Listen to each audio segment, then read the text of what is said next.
It's happening. We're proud of ourselves with this one. This is the episode where we solve ghosts. Well, we solve haunted houses. Well, we solve some. Well, we give one potential explanation for some haunted houses. Is this the one where we all kind of spoon each other and make pottery together while Unchained Melody plays sensuously in the background? That was one night, and you said you weren't going to tell anyone. That was just sort of a for instance. You know, I neither confirm nor deny that this is taking place. No, joking aside, this is a story about Vic Tandy. Really cool dude. We actually recently, for a secret project, spoke with his son. Also a very cool dude. That's right. So we can't wait to introduce you to Mr. Tandy and his work. And we hope this gives you a new perspective on the things that you've seen go bump in the night, or felt, we should say. From UFOs to ghosts and government cover-ups, history is riddled with unexplained events. You can turn back now or learn the stuff they don't want you to know.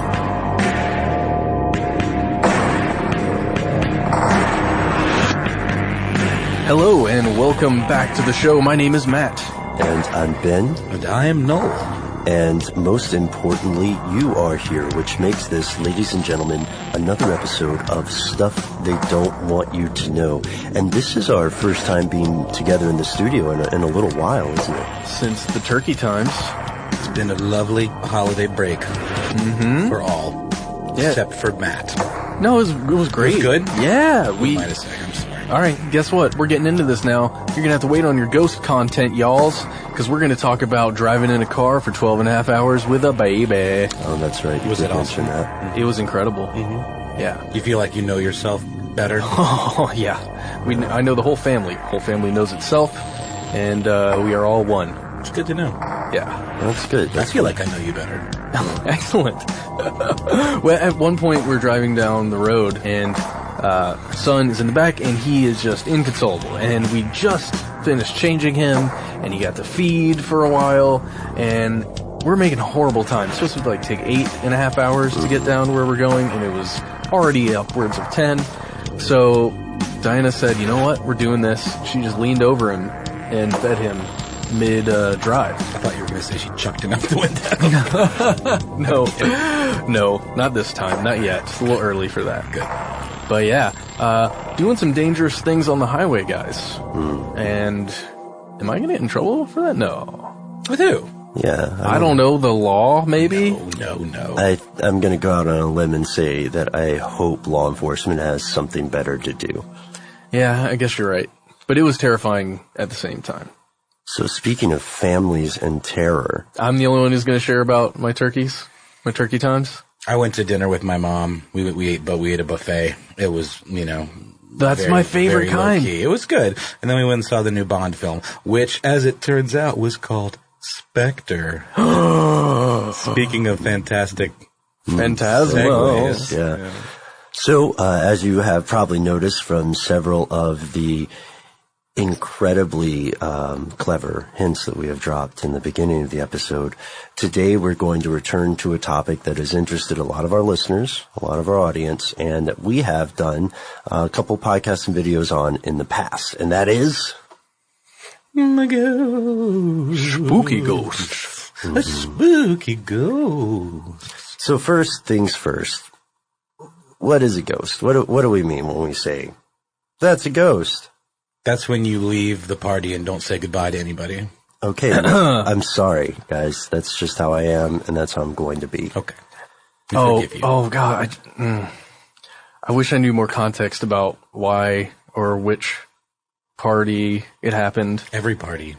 Any social occasion. You can't just walk around and say goodbye to 40-something people. You will never be able to leave. So a ghost is the spirit of a dead person, right? And it's either not moved on or it's returned from the grave. And then you have terms like spirit, and the definitions can vary wildly. Some people describe spirit as a person's soul, while others believe it's more of an energetic imprint that a person leaves behind, sort of a psychic thumbprint that they leave when they pass on. I like that idea.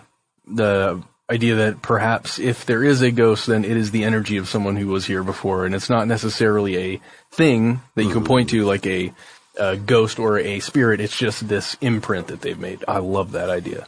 And I mean, as we'll talk about later, and I've got a particular story in mind, that can be something physical that is left behind and that you then associate meaning, connect meaning to after the fact.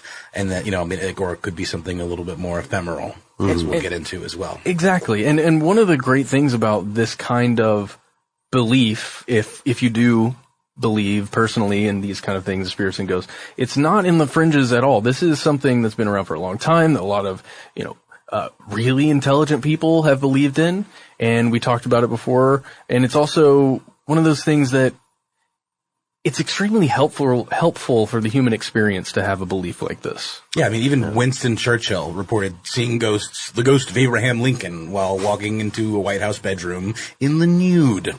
Apparently, Churchill regarded Lincoln with a very pithy, "Good evening, Mr. President. You seem to have me at a disadvantage." That's not bad, though. That's not bad at all. They're working on my Churchill. I wonder what Lincoln said back. He probably just gave him the dead eyes. According to the story, the apparition of Abraham Lincoln kind of smirked and disappeared, or smiled. I was close. That's how Churchill said it. And interestingly enough, Winston Churchill spent his entire life convinced that he heard certain voices that changed the course of his fate.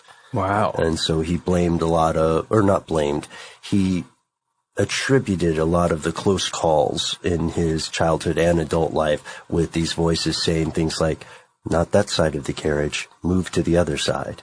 Whoa. So who's to say, for those who believe in psychic powers, there's the idea that maybe Churchill had some sort of sensitivity. His antennae were tuned to a different frequency. Or maybe he was being controlled by extraterrestrials. Or maybe he was slightly schizophrenic. Yeah. We could take our pick. And we'll get to some of those ideas or causes of seeing ghosts. But another example would be like Arthur Conan Doyle, famous creator of Sherlock Holmes. He was very much a man of his time, and if you were a man of your time at that time, it meant that you thought mediums were the real deal.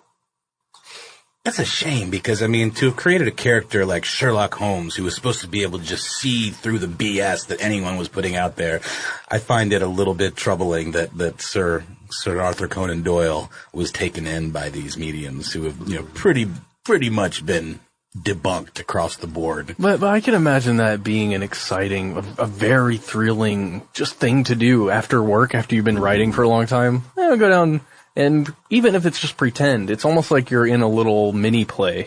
Well, now we also have to remember too that a lot of people were applying critical thought. They were trying to figure it out. They just didn't know all the tricks yet, because all the tricks hadn't been invented yet. So there were clearly going to be, I don't know what Doyle's ending opinion,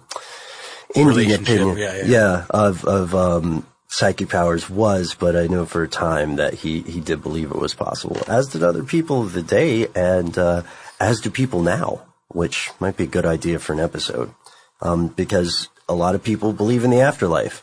Belief in the afterlife predates language. Have we talked about mentalists and cold reading and things like that? We have not yet. That's good stuff. Fascinating stuff. I think you wanted to talk about a cold reader. Was it John? It's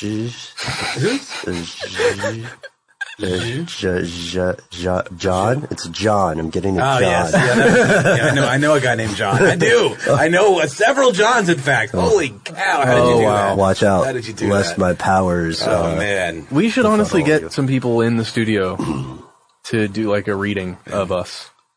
That would be fun for an episode. It would be interesting. Now, not to get too bogged down, I just want to say one more thing about, so I know I was kind of ragging on Sir Arthur Conan Doyle about being gullible and being taken in by these mediums, and you brought up the fact that this is something that still happens today. Today it happens usually in the form of reality television shows. And boy. I did a little side gig, taking it behind the curtain of Noel here, as a sound op for a pilot for a reality show that starred a celebrity psychic.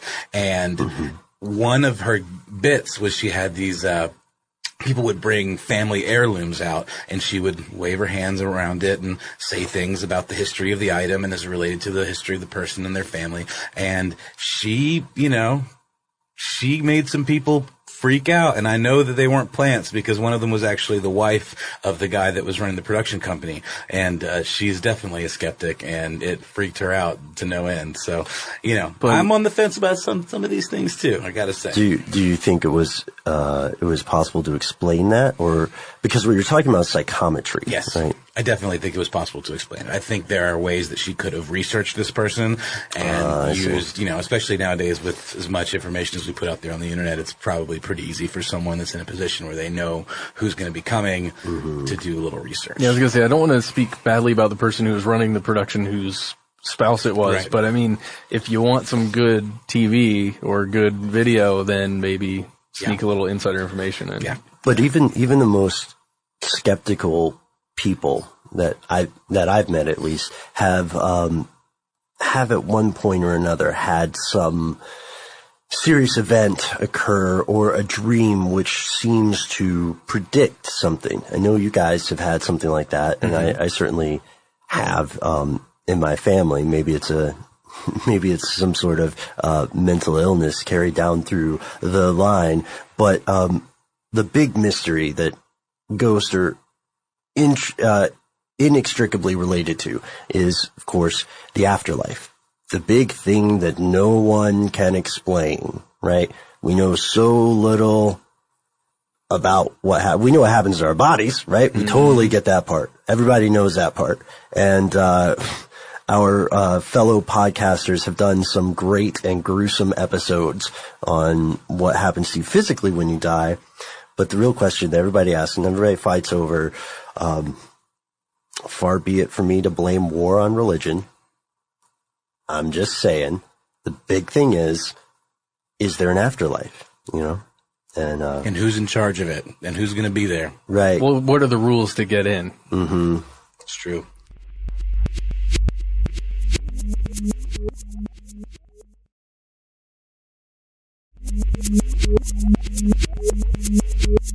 Have you guys watched the new with Bob and David stuff? Heaven's Totes for Real? Heaven's Totes for Real. Mm-hmm. It's a good one. No spoilers, but you should watch it. It's a good one, though. It's a good one. It pertains to, it sort of kind of turns on its head these preconceived ideas of who gets to go to heaven. Let's leave it at that. Yeah.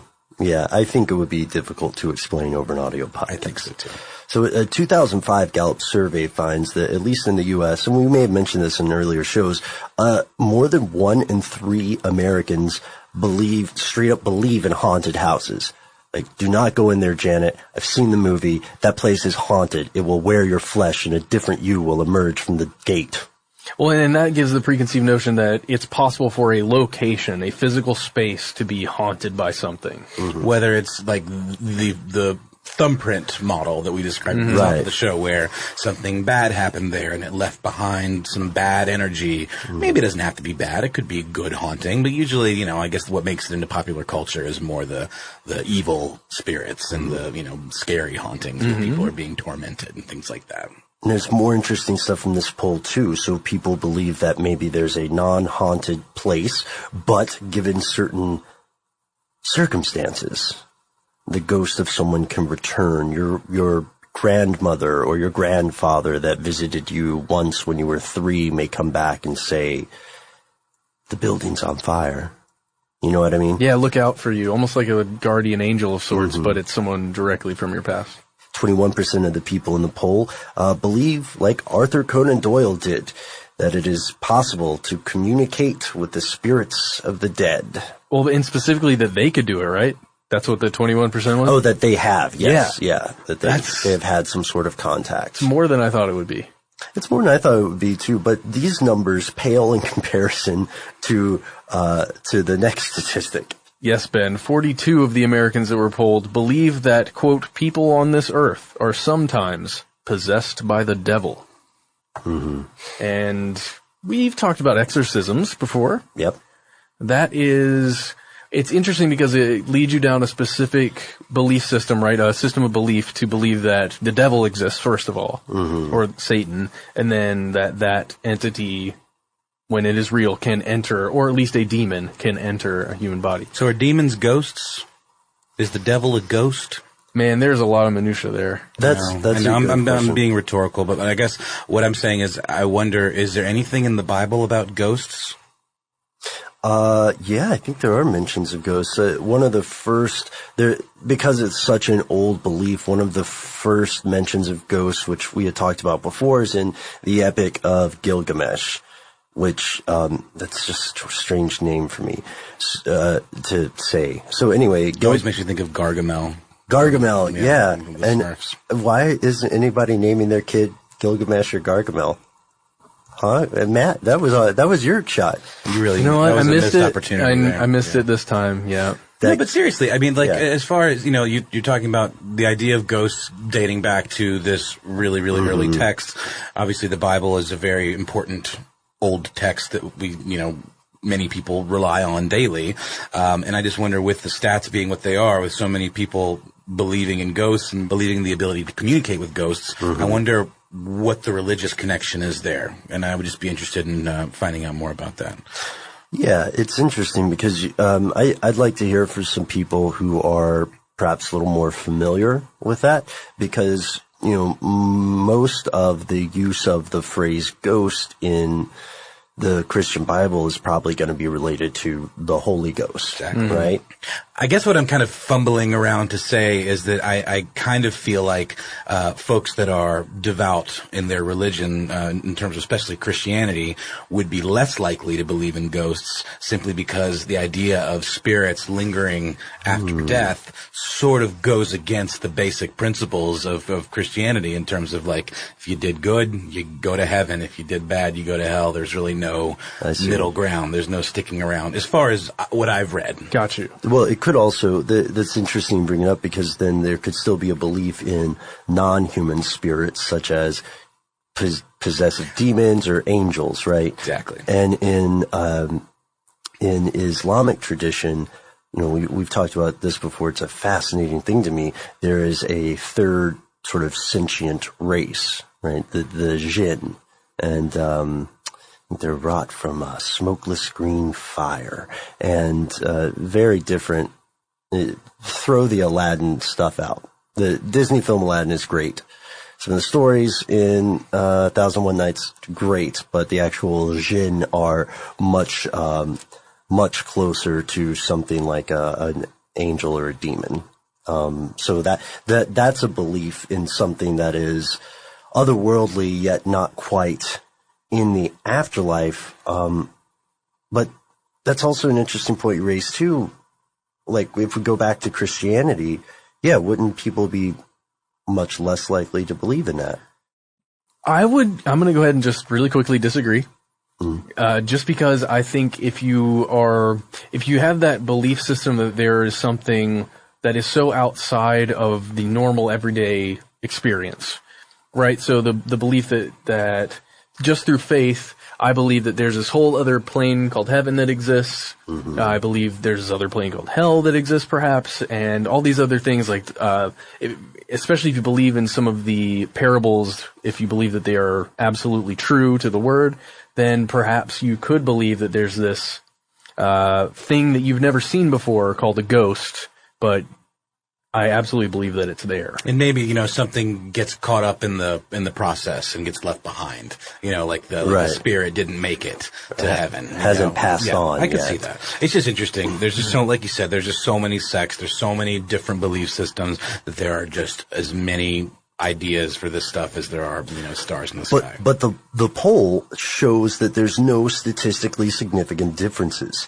That if you look at age, gender, race, region of the country, education, Christians are, if anything, a little more likely to hold generally paranormal beliefs rather than non-Christians. But also, guys, when we say paranormal beliefs, this poll didn't just ask about ghosts necessarily. Sure. And it didn't just ask about identifying as by your religion. This asked about, the belief in the idea of extrasensory perception, ESP. Do you believe that you can read minds? Alan Turing did, by the way. But regardless of religion, the point is that there seemed to be a pretty even slice across demographics. The believing in an afterlife in and of itself is a paranormal belief on its face. In that it hasn't been proven. Right. In a way that everybody accepts. So what we're going to talk about a little bit of hauntings, right? Here are the facts. And then, we're going to talk about, let's see. We can talk a little bit about famous ghost investigations, ghost hunters. And we can tell maybe a little bit of behind the curtain stuff too. So types of hauntings, described hauntings. You can find all sorts of lists for these things. But then again, with no hard proof of what creates the phenomenon that we call ghost, it's tough to say that this is anything other than someone's opinion. But we have stuff like Noel's psychic thumbprint, a residual thing, right? Yeah, I mean, and the way I was talking about at the top of the show, how some of these things that get left behind, you could think of it in a couple ways. You could think of it as this energy or this spirit or this thing that was left behind in terms of a life force or some sort of like imprint that a person has made that's left behind and, outlives them. I have a little short story. I actually think I've told this before on the podcast, but it was just a moment where I experienced what I thought was that thing. And at that moment, I thought it could be nothing but what I thought it was, which was proof positive that there is an afterlife, that I was witnessing the presence of some sort of spirit. And it was a girl I was dating at the time, a dear friend of hers, had passed away in a car accident. And I met this girl, my girlfriend at the time, in her car, and it was kind of a cold evening rather, and so her windows were fogged up. And I got in the car with her to go get dinner, and she was kind of sobbing, and she pointed to the inside of the windshield, and then she blew on it. And this girl who had passed away recently, her signature was inside of this windshield, just clear as day. And at that exact moment, I was just like, I freaked out. I just started, crying, and it was just this very cathartic moment. And then separated from it, I very quickly realized, these girls were good friends. They were, in their late teens, early 20s, the kind of stuff girls do. They, write their name on the inside of a windshield, and you have like oils on your fingers that'll cause that residual fingerprint to stick around. So I just think it's kind of an interesting parallel, because it is both of those things. It is not only a sort of a memory, sort of a left behind bit of someone's essence or energy, but it was very literally a fingerprint. Yeah, that's eerie, man. Yeah, I remembered when you had mentioned that before, and it stayed with you. And I think a lot of people in our audience have had some sort of inexplicable experience, right? You can find anecdotes, especially surrounding loved ones or family members. The people who say they had a feeling, a sudden dark epiphany that someone had passed, and they just knew, right? And it's something that people have attempted to study, but there's no accepted psychic alarm system, right? So there's that residual type of haunting, the kind that's kind of a GIF in a place that just repeats and repeats and repeats and repeats. So whenever you go to the hotel, you're going to see this same thing occur. This ghostly apparition appears to fall out the window. Yeah, this guy in a bear costume in The Shining. I remember that guy. Oh, that's right. Yeah, we're a family show, though. It's true. but that's a perfect example. It's exactly the right example. Right. Someone continually reenacting the moment leading up to their death, for instance, or the ghostly hitchhiker who's always going the same place but never getting there. Going my way. Yeah. Then there's the intelligent type of haunting, which is, someone who is on a mission. You've seen this in Hollywood films a lot. This is what the story of, there's this haunting that's occurring, and until the mission is accomplished, like you find out why they died, or you get revenge for the person that killed them. Like The Lovely Bones, for example. That's sort of what that story's about. It's about the spirit of a young lady who is killed before her time by a very dangerous criminal, who lives in the neighborhood and goes unnoticed, and her spirit returns so that he can get his comeuppance, so that he can't do it to anybody else. That is a trope. And a lot of these things, to me, are more fictional tropes than scientific things. But that, that's just me being the skeptic here, I guess. Right. So there's the idea of this love or vengeance. Like the crow. The crow. Like the crow would be a fictional thing. And the reason we're relying so much so on fictional things is because aside from one very dodgy legal case centuries ago, which it actually happened, the law and ghosts don't really interact, Not as much as it would be fun for it to happen. I would totally watch, though, a lot like Law and Order, Ghost Town. Edition. Yeah. I would love to. That's $1 million. I want to see one of those no-nonsense Hollywood judge shows, with a ghost judge. With a ghost judge. The judge is a ghost? I thought it would be ghosts coming in to air their grievances. This is fertile ground here. Yeah. Matt. Okay. This is spitballing. Yeah. Here be serpents. We're on the edge of the map, man. This is terra incognita. Those are great ideas. I'm following them away. And there's, people say, well, there's the idea that there could be a demonic haunting, right? And then there's the idea that there could be when I say demonic, I mean any kind of non-human thing. And then there's the idea that certain locations can be haunted, which we have found is kind of true. I know it sounds like we're burying the lead. We'll explain why later. And let's not forget about poltergeist, sort of the gremlins of the ghost world. Oh, yeah. And this is where just refresh my memory, because I think I have an understanding of a poltergeist because of the movies, where there are things occurring to objects in a house, like objects are being moved a lot. Well, I think it has largely to do with sort of a telekinetic ability. Physical disturbances. Physical disturbances. And I mean, in Poltergeist, the movie, there's the little girl who is largely seen as kind of being, maybe not the cause, but definitely sort of like a conduit or some sort of catalyst for these energies. But, I think it can just be chairs stacking, or household appliances turning on and off. Right. Or just, exactly. Knockings in the night. The word poltergeist, I think in English, means something like noisy spirit or loud ghost. The polka ghost? Rumble ghost. Yes, polka ghost. But that's interesting because poltergeist, had often, at least in folklore, been thought to be haunting a specific person, like often an adolescent girl. Honestly, I think that's how the report goes. That's how the film Poltergeist goes. And, correct me if I'm wrong, but maybe the Bell Witch, which leads us to another interesting point, that people have believed for centuries that certain locations or places can be haunted. And that's kind of true.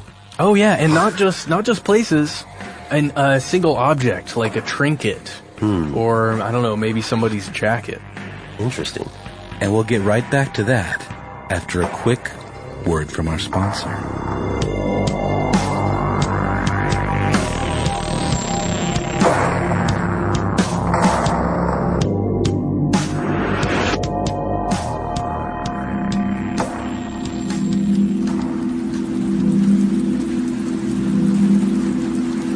Stumbling toward the bus stop after a late-night Halloween party, Paul Hoover finds a pair of shoes.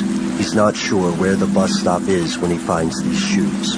He's just sort of walking to where he thinks the stop should be. He's going from memory, perhaps, from a vague, optimistic belief that he can discover the bus stop with nothing but the distant light of downtown skyscrapers to guide him, the same way his ancestors crossed oceans following the stars. The last stretch between Ponce and Iris is unlit. Careful of the puddles flooding the curb, Paul shies away from the street. The drizzle grows, metastasizes. Paul runs beneath a bridge spanning North Avenue, hoping to wait out the storm. He's huddled against the concrete, hiding from the rain, cursing softly at the cars spraying puddles onto the sidewalk as they speed west. He leans against the concrete, wishing for a smoke or an Uber, and he sees the shoes. They're dark leather. Something Italian. They're not new, but they seem artfully worn. Expensive. Substantial.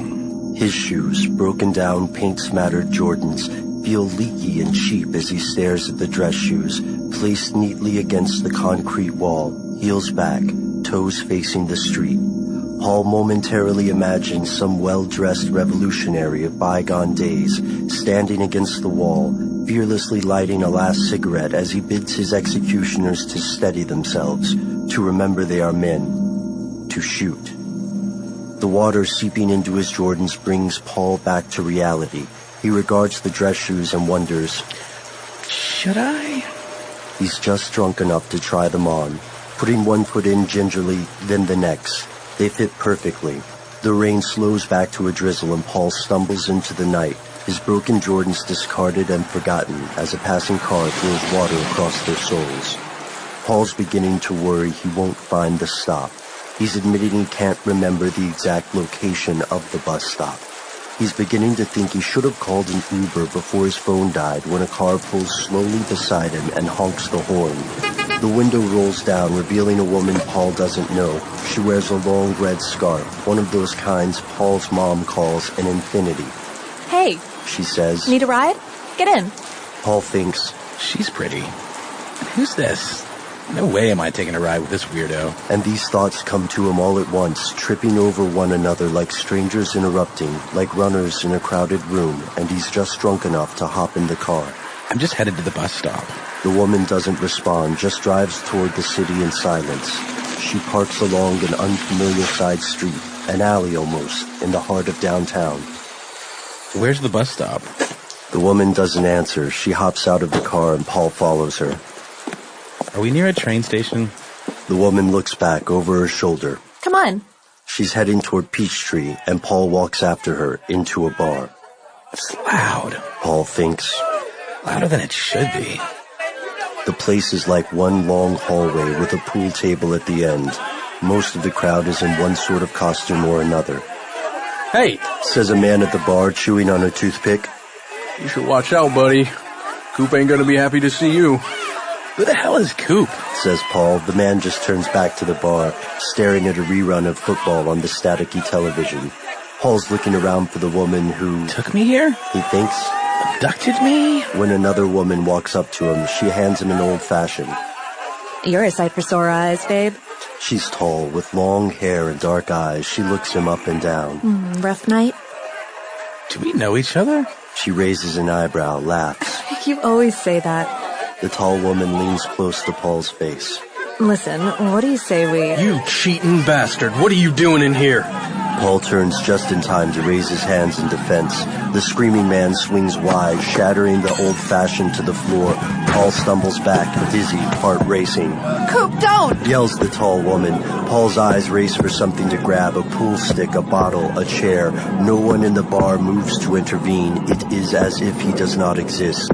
Paul grabs the chair, feeling like a lion tamer. Help! He yells at the bar. Then to the man who must be Coop. Look, dude, I don't know you. You gotta calm down.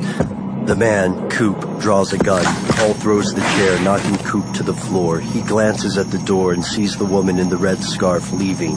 He chases her. As they round a corner, he hears the bar door slam, the sound of heavy boots in pursuit.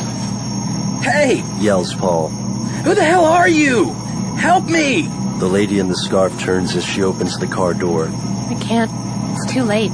A gunshot rings impossibly loud behind Paul, and his vision explodes to red, to white, to black.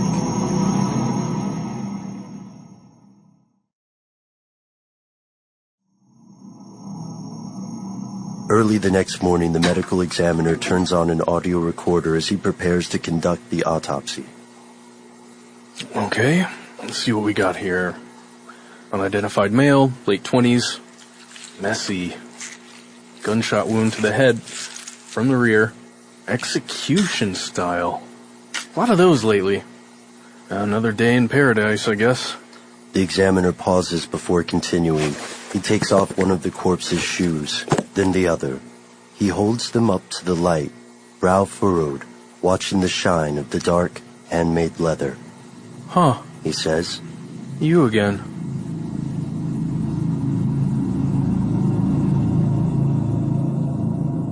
Giordano's fine leather. Stay one step ahead. Giordano's fine leather is not responsible for any of the following possible side effects: possession, demonic possession, grand theft auto, aphasia, convulsions, brain fever, compunction, consumption, left-handedness, poltergeist activity, unexplained bouts of telekinesis, phantom limb, athlete's foot, La Llorona, ghost hitchhikers, chupacabra, the Phantom of the Opera, arthritis, Les Miserables, ectoplasmic excretions. Giordano's fine leather. Brought to you by Illumination Global Unlimited.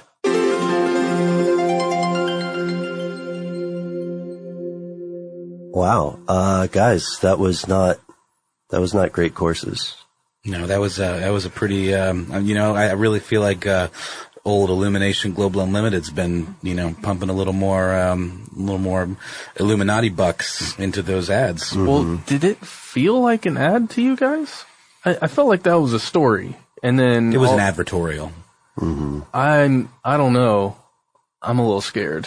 Well, hey, don't man. Be scared. Yeah, Matt. don't be scared. Okay. Let's talk more about ghosts. Don't be scared yet. Yeah. Okay. Let's talk about something. Don't be scared yet. We say as we're saying, let's also talk about something frightening. Let's talk about famous ghost investigations and hunters. There are, of course, the Warrens, Ed and Lorraine. Their investigations, and some people in our crowd are going to get way overly emotional and furious about us referring to them as investigations. Kind of their word, not ours. It's fine. Whatever you wish to call them in your own time. We're calling them investigations because they call them cases or investigations. And they have been the basis for several films you might remember. Some, in my opinion, better than others. The Conjuring, The Haunted, Amityville Horror, Haunting in Connecticut, Annabelle. The Haunting 3, The Haunting. Haunting in Connecticut 2. Haunting in Newark. Wait, what? I haven't heard of that. New Jersey. Okay. Hartford. The Hartford Haunt. And the stuff that they did remains a controversial legacy. There are people who are completely convinced that the Warrens had a particular skill with exorcising demons, right? Mm-hmm. But then there are other people who believe that the Warrens were essentially con artists. Yeah, it's tough. It's a tough thing to prove, but it's also it's a tough thing to even have a conversation about if you really believe in any of this stuff. So I apologize to anyone who really believes. We're not trying to just say that you're wrong. We just want to find the avenue to the truth, right? That's what we're doing. Well, it's sort of like proving or disproving someone's religion. Sure, it's a belief, pretty man. Much impossible, Yeah, they're not gonna. And the frame of reference for having that conversation means everything.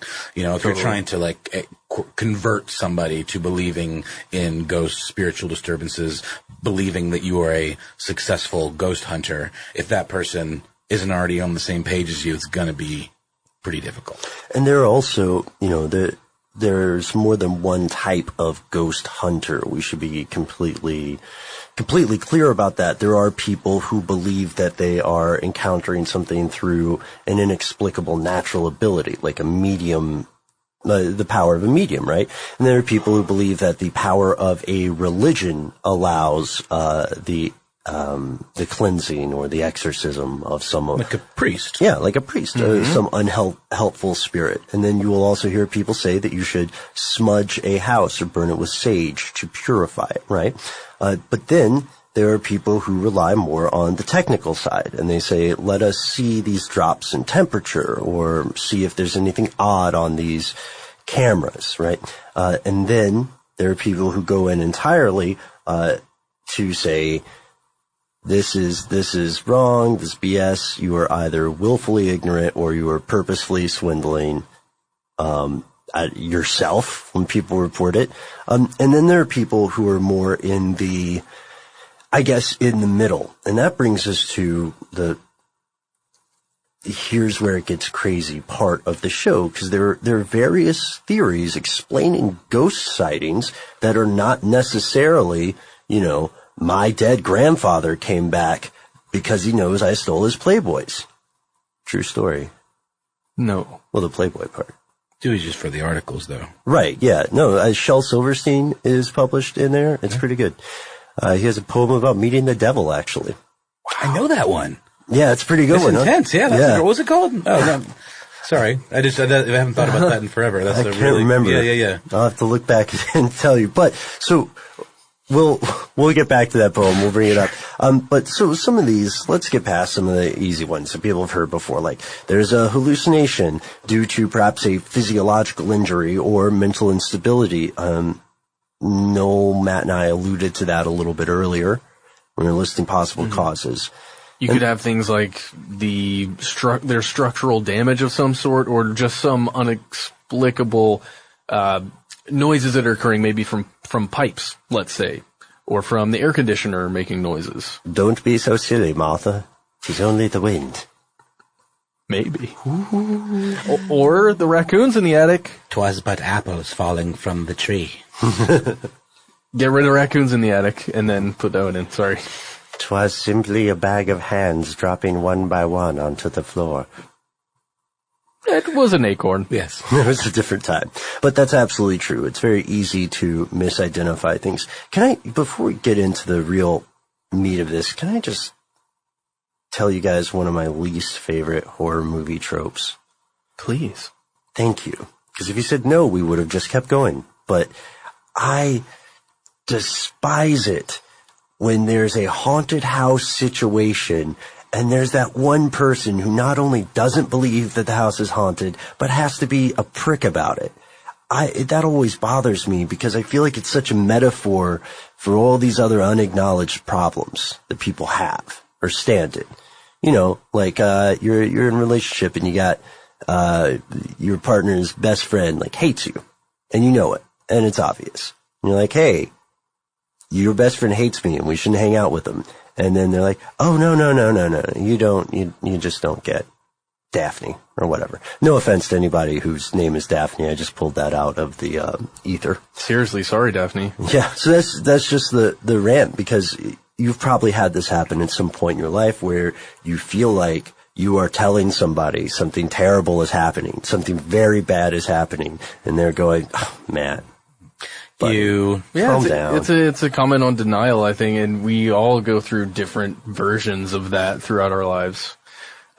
Well, I mean, usually in those films, the person who believes the most is the person that's rewarded, in terms of survival. That's true. Well, so you think it's going to work out with me and Daphne, or? I hope so, man. Thanks, She's a nice gal. Says you. Well. Anyway, okay, so I'm sorry that we picked this stranger's name. Oh man, if your name is Daphne, write in. I'll write back and apologize. But we have one other explanation, and this is not, by no means the only explanation, but we have one thing that proves how a locale, an area, a house, if you will, can be haunted. And it's crazy. Yes, it's certainly unexpected, I would say. And should we just hop right into it? I think we should. This is a fun one. Okay.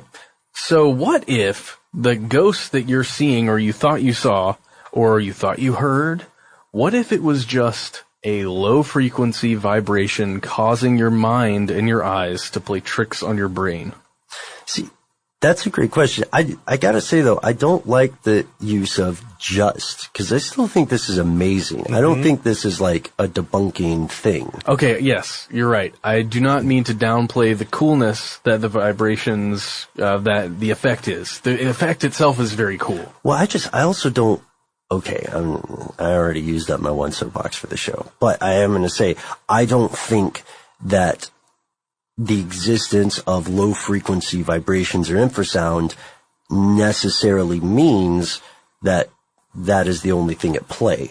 Sure, it's one explanation for a possibility, right? Or what if the vibrations somehow hit a resonant frequency in your brain that allow you to perceive different things? Or what if ghosts cause vibrations? Yeah, I don't know how. It's a whole ball of wax. Let's roll it back just a couple of notches here. All right, what are we talking about? What is infrasound? What are we talking about? Let's so there's this paper by a man named Vic Tandy, who's a university lecturer at Coventry University. And the title of the paper is The Ghost in the Machine. And I'll just give you a little preview of it by reading the abstract. I think this does a really nice job of kind of summing up what this is about, which I guess is what the abstract is supposed to do. So, well done, sir. In this paper, we outline an as-yet undocumented natural cause for some cases of ostensible haunting. Using the first author's own experience as an example, we show how a 19 hertz standing airwave may, under certain conditions, create sensory phenomena suggestive of a ghost.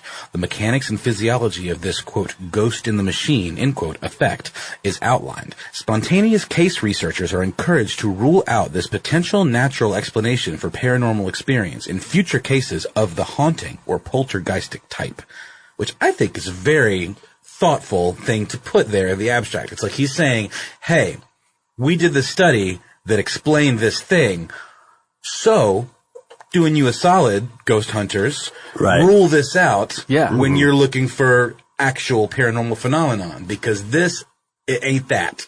Well, yeah, because in the introduction of that paper, it lists all the different things that a quote-unquote ghost hunter or someone who's trying to study these things should, first thing, eliminate all of this. Eliminate every one of these. Here's a new one. Here's what it's like. That's what this paper is about. I just think it's cool because this fellow is coming at this from a very research, scientific-oriented place. Collaborative as well. But he's giving a nod. He's not, being a jerk about it. He's totally, saying, hey, I'm not saying that what you guys do is bunk. In fact, use this research that we have done to help further your efforts. And I don't know, usually people that are coming from a very academic place tend to be a little more snooty about things like that. So I just thought that was interesting. It can happen. The science behind it is so compelling because it uses also some research from NASA. Okay, so all right, as the Mad Hatter said to somebody at the Tea Party, we'll start at the beginning, go through the middle, and stop. And the three of us are pretty familiar with this story, so we'll just pass the ball around. And you might have heard this as well, audience members, especially if you too are intrigued by the investigation of the ghost. So this guy, Vic Tandy, wasn't always a university lecturer. As a matter of fact, at one point in his life, he was working in a laboratory, making a medical manufacturer, right? And this laboratory, I just like saying it that way, had a reputation. It was haunted. Oh, yeah. Super haunted, in fact. People were seeing things, feeling things, hearing things, with no explanation. So let's talk a little bit about the room. The room's about 10 feet wide by 30 feet deep, 30 feet long. And there are doors at one end. Picture like a garage. And then at the other end, there's some windows, and there's like a cleaning bay on the other side of those windows. Vic Tandy, not exactly a superstitious guy. You know what I mean? Friday the 13th is just another day before Saturday to him. And he notices, this is pretty interesting. He's also I don't know if he's amateur. So, Vic, if you're listening, don't get mad at us. But he has an interest in fencing. And he doesn't know what's going on with these reports of this ghost. He knows that he's had some uncomfortable feelings before where he's got that, what's that song? I always feel like somebody's watching me. Yeah, he has that moment, and frequently for a skeptical person. So he's trying to explain what's going on. It's like, could this really be a ghost, man? That's crazy. And he's got some coworkers that are a little more sold on the idea, that are bringing this to him and saying, hey, this is legit. I've had these experiences. And, he can connect with them in a sense, which is making him, think about this. What could be the cause? What's the rational explanation? Mm-hmm. For example, I think there was a story where there was like a hose or something that was moving around. They've got like a cleaning hose, and he attributed it to changes in pressure, because this place it's an industrial type setup, so they've got some high pressure, water and air systems in there. There's different things that can happen. Changes in pressure in the pipes, can cause creaking sounds, expanding and contracting of metal, things like that. That's where his mind is going. Absolutely. And so he is using some lab equipment to ready one of his fencing foils, the swords, right? Mm-hmm. And that's when he sees the foil itself just vibrating. No discernible cause. Well, and that doesn't make any sense, right? Why would there be some kind of air disruption causing this foil to move? Especially one that you can't just readily sense yourself. Exactly. You can't hear anything. Mm-hmm. I mean, what's the answer? Ghosts like cats? Do they just like to smack things, Yes. Something a little bit different, though, right, Matt? So at this point, Vic Tandy is on the hunt for what the heck is causing this vibration in his laboratory.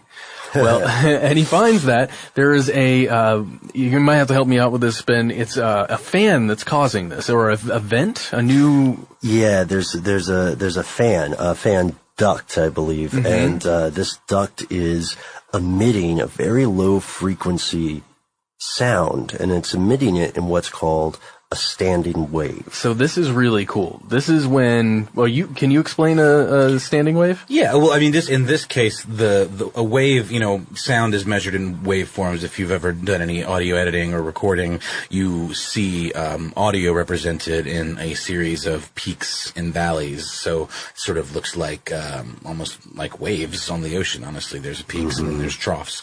But different items vibrate at different frequencies. And so what was happening with the foil was that this vent or this fan was emitting a wave that was the precise or very close to the precise frequency, resonant frequency of the actual blade. So it's sort of like if you had a piano string or a guitar string, for example, and you had another object or item that was creating a vibration that was at the same frequency as that string, it would cause the string to vibrate in tandem with the other source. So that was basically what was happening. Mm-hmm. And that's what's so strange about that is that this is not a sound humans can consciously hear. Yeah, it's so low on the scale there, scale of hertz. But our bodies can see, our bodies seemingly respond to it. By the way, I've been doing some experimentation for the video for this week, and I think it's around 21 or 22 hertz. Uh-huh. You can hear it with these Sennheisers. At least, if it's what I have found. You can kind of make it out. You can't hear it necessarily, but you feel that something is happening with your headphones. Does it when freak it's you happening. out? It freaks me out. So what I'm going to do, if you haven't already watched the video, there's going to be a 20 hertz just tone going throughout the entire episode. And I tested it on some subwoofers. I don't think it's going to hurt anybody. But it should, if there's any truth to this, give you an eerie feeling while you're watching it. When the Mythbusters did an episode on this frequency, they found that they had people saying that they had a sense of unease, like a whole body feeling. So that's what we find, because not only is this 18 to 20 hertz range that the fan was in resonant to that fencing foil, NASA found that this is around the same resonant frequency of the human eye, which could explain then how you might see smudges in your vision, shadow people. Yeah, you turn left really quickly and all of a sudden, who's that? There was someone standing there. Mm-hmm. Maybe there was. Maybe there was, but maybe there wasn't. The thing that is interesting about this is Tandy figures out there's a standing wave, and that's why it's concentrated more, right, in one place than in another. And he gets one of the foremen or construction workers to replace the fan, and then boom, exorcism complete. This is the nicest lab I've ever been in. I want to stay here all the time. So what we learn from that is that there are places in the world that may naturally be haunted, but not necessarily by sentient entities, instead by sounds. And it's really cool. It still creates the same feeling of being haunted. So it's almost like in some ways it's similar to a Turing test, Like, totally. It's the haunted Turing test. Has it fooled you into thinking it's a ghost? Then how can we distinguish it from an actual ghost? I don't know. I love that. I think I'm being overly philosophical. No, I love that. So in the Tandy case, they did trace it to a particular fan, and they investigated, and once they turned the fan off, the standing wave disappeared, and this feeling of unease dissipated. The second question that they had still that was left unresolved was, why did this make people feel a certain way, make people feel uneasy? And they quote another bit of research that they discovered in trying to answer this. And they cite it as a book by Tempest, 1976. I'm not 100% sure what that means, but you can look it up in the study Ghost in the Machine, or the paper Ghost in the Machine is available online in PDF. For free. For free, yeah. So, quote, noise consultants were asked to examine one of a group of bays in a factory where workers reported feeling uneasy. The bay had an oppressive feel, not present in the adjacent areas, although the noise level appeared the same. Management, workers, and consultants were all aware of the unusual atmosphere, and on investigation, it was found that low-frequency sound was present at a slightly higher level than in other bays. However, the actual frequency of the offending noise was not obvious. The cause of the noise was a fan in the air conditioning system. Workers in a university radiochemistry building experienced the same oppressive feeling together with dizziness when the fan in a fume cupboard was switched on. Conventional soundproofing had reduced the audible sound to the point where there was hardly any difference in the noise when the fan was on as off. The situation affected some people so much that they refused to work in the lab. It was concluded the low-frequency component of the sound was responsible. And that's a pretty good way for us to end it today. I think we would like to hear some of your ghost stories, listeners, and how you can or cannot explain them. Because I have a few, to be honest, in my personal life that I still am at a loss to explain. I don't know what happened. Well, I'm jealous. I've yet to have anything of the sort, and I'm actively looking for it. So, ghosts, I call to you. What? How do you do it? I summon thee? Sure. I think it's like if you turn off the lights and say Bloody Mary 3 times in the mirror, you'll get the drink. Don't say that. Dude, I tried that so many times in elementary school. And still never got a drink? Not even a V8? Did you ever do Candyman? Get some candy? Tried that. Tried it all, man. Did you really? Yeah. I do want to apologize. So that quote that I read, I just looked in the site, in the sources in the paper, and it's someone named W. Tempest, 1976. The book is called Infrasound and Low Frequency Vibration. Academic Press, London. So. That makes me think too about the brown note and the alleged brown note and the non-lethal. That's my DJ name, by the way. DJ Brown Note? Yeah. You changed it? Yeah, well. Okay. Yeah, sure. It's for the kids. All right. So this brings us to these other ideas, the effects that low-frequency sounds can have on the human mind. We don't have too much time to get into it today, but if you're interested, let us know, because we can tell you that Vic Tandy and a few other academic researchers are not the only ones poking into these effects on the human mind, not by far, not by a long shot. So let us know if you would like to hear more about that. You can follow us on Facebook and Twitter, where we are Conspiracy Stuff. You can go there to see some stories that don't make it to the air for one reason or another. You can always check out every podcast we have ever done on our website, stufftheydon'twantyoutoKnow.com. And that's the end of this classic episode. If you have any thoughts or questions about this episode, you can get into contact with us in a number of different ways. One of the best is to give us a call. Our number is 1-833-STDWYTK. If you don't want to do that, you can send us a good old-fashioned email. We are conspiracy@iHeartRadio.com. Stuff They Don't Want You to Know is a production of iHeartRadio. For more podcasts from iHeartRadio, visit the iHeartRadio app, Apple Podcasts, or wherever you listen to your favorite shows.